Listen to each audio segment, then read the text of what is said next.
have Gabriele Columbro, who is not just the MD of FINOS, but also the head of Linux Foundation Europe. So FINOS is the Financial Services Open Source Foundation. But Gab, if you would like to take the stage, or I will get you started. Thank you, Claire.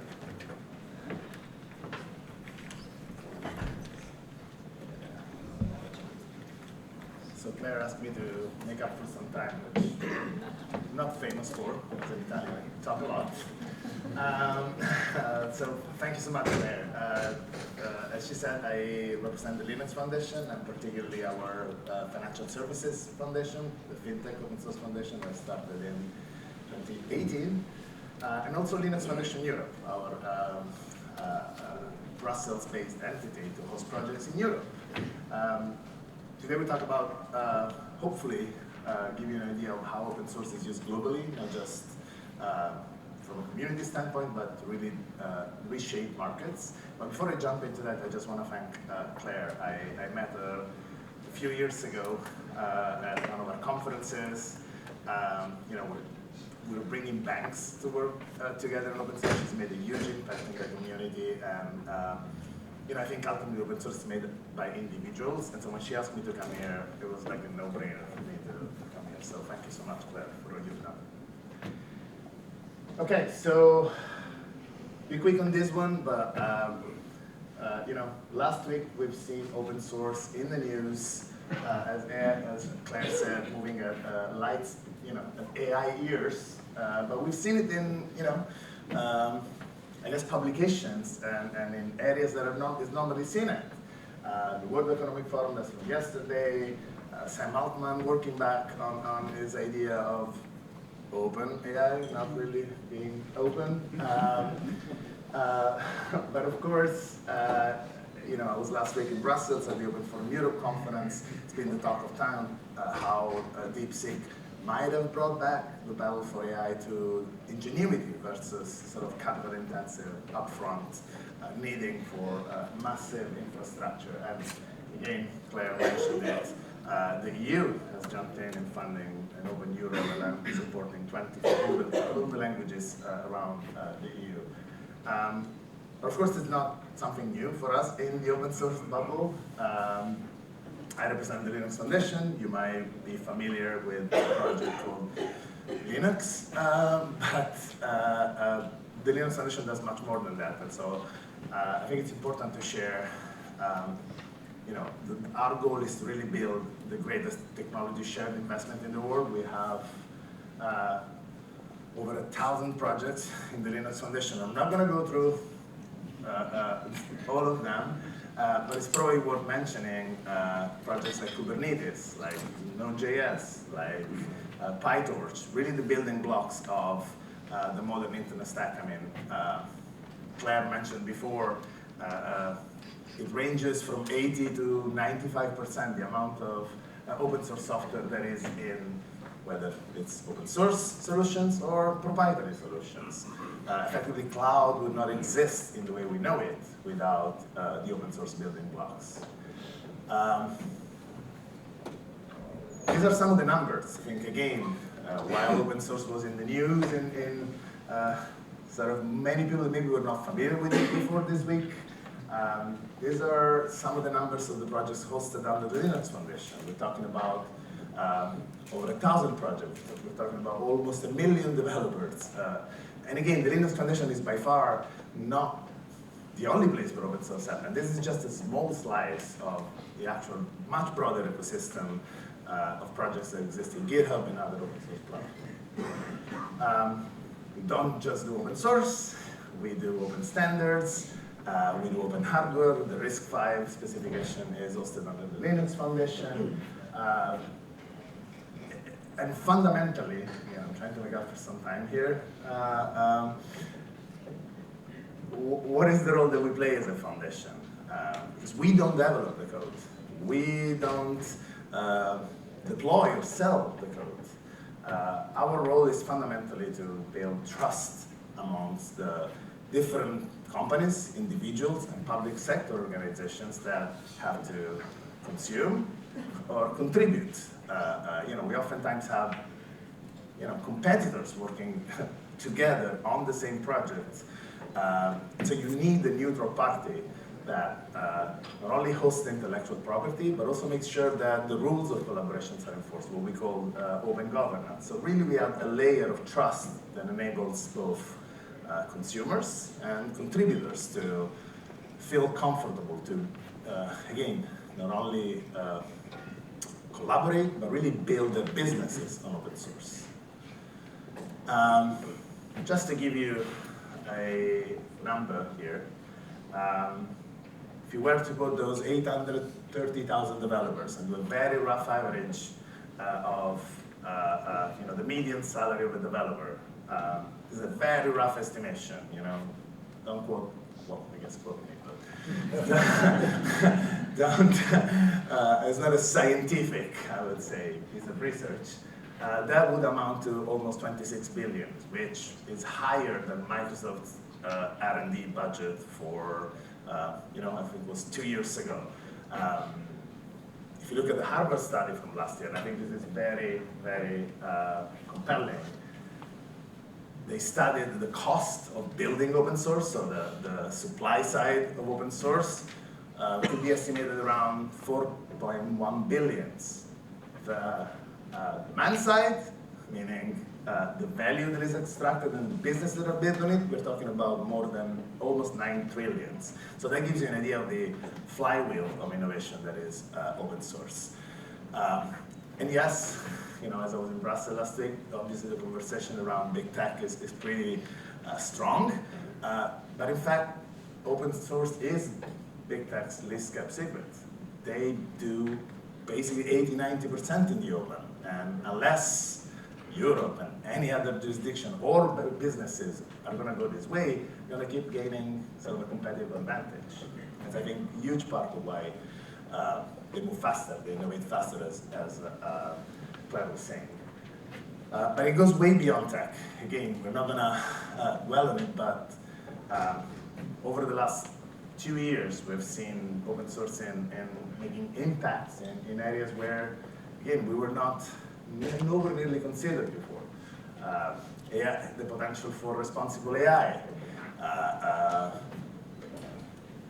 Almost 200 projects mentioned as digital public good by the DPG Alliance. We have Omar here from the United Nations. It was an amazing event last year in New York. Hospitals for Good. The amount that open source can do for the Sustainable Development Goals is incredible. And then, near and dear to my heart, we merged the foundation under FINOS last year, which we'll talk about in a second. It's called OS Climate, which is enabling financial institutions to build in climate and sustainability risk into their investment portfolio, something that ultimately is going to hopefully start turning the wheel. It's not just about enterprises, it's not just about social good, but it's also about maintaining collaboration global.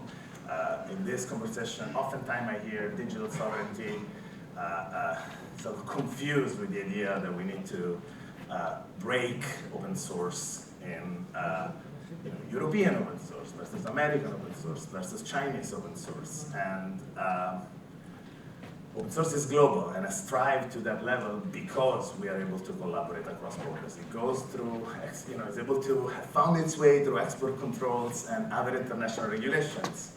Hopefully that doesn't change any soon. And so, but we also understand regional sensitivities. And so that's why 2 years ago we launched FINOS Foundation Europe, through which we are able to host projects in Europe, in Brussels. There's an element of local collaboration, but with the idea of them bringing them globally through the FINOS Foundation platform, again, to make sure that we keep open source global.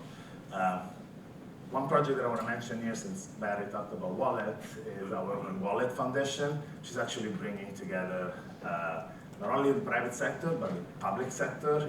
We have over 40 governments working on an IDAS compliant open wallet implementation. Maybe no time. Okay.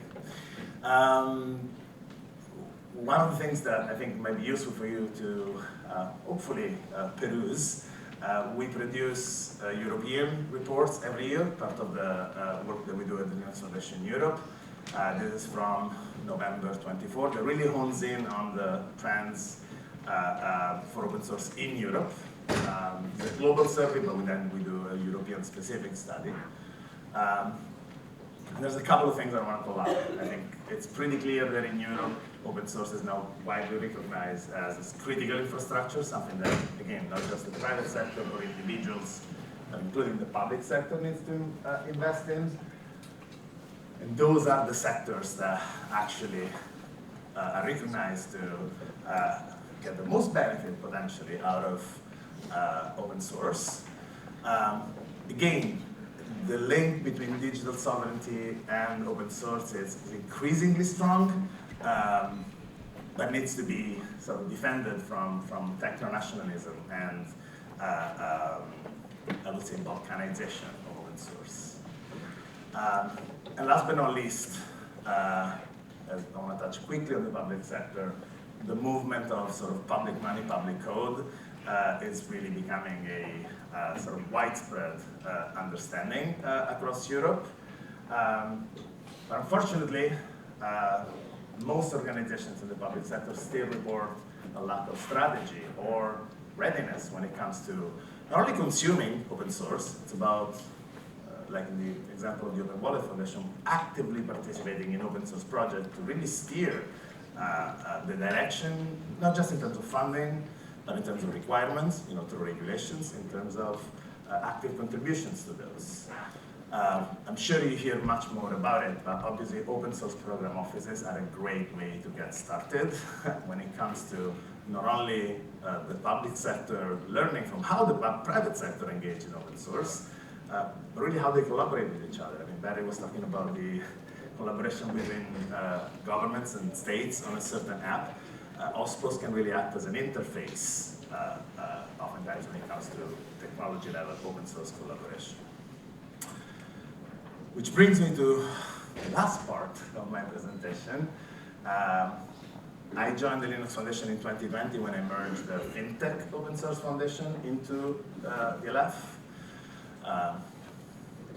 8 years ago, an Italian guy running around Wall Street and telling, yeah, you should open source your code, you should give up your intellectual property. Receiving a little bit of a lukewarm response, to say at best.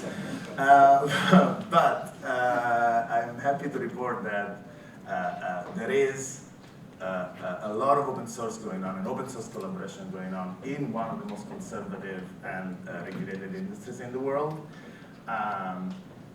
We're looking at, we should reach a big milestone. Of course, the logo slide needed to come up. We reached a big milestone last week. Actually, 2 weeks ago we announced reaching 100 members when we started, we're probably like 10. So you can see this is some of the largest global financial institutions in the world across the US, in Europe. You're talking investment banks, you're talking asset managers and buy sides. You're talking then all the technology players and fintech players increasingly. Because ultimately open source is a positive sum game, delivers value to the banks, we'll talk about it a little bit, or how it does that, to industry associations, to asset managers, and obviously the large technology players that want to enter the market. And that's maybe how I got there. I grew up in the open source community. I had dreadlocks 20 years ago, so I came from a very, very grassroots approach, and throwing that approach at banks didn't really stick. It was pretty clear early on that open source cannot be portrayed as charity or as a public service, let's say, from ultimate organizations that report to their shareholders. And so I think there's a good way to think about open source from a corporate standpoint as selfish altruism. They're absolutely doing it because they see ROI, value, and whether it's an impact on the top line or on the bottom line. We do a lot in sort of mutualizing the cost of regulation, which is obviously a big cost that banks undertake. But the fact that it's open source means that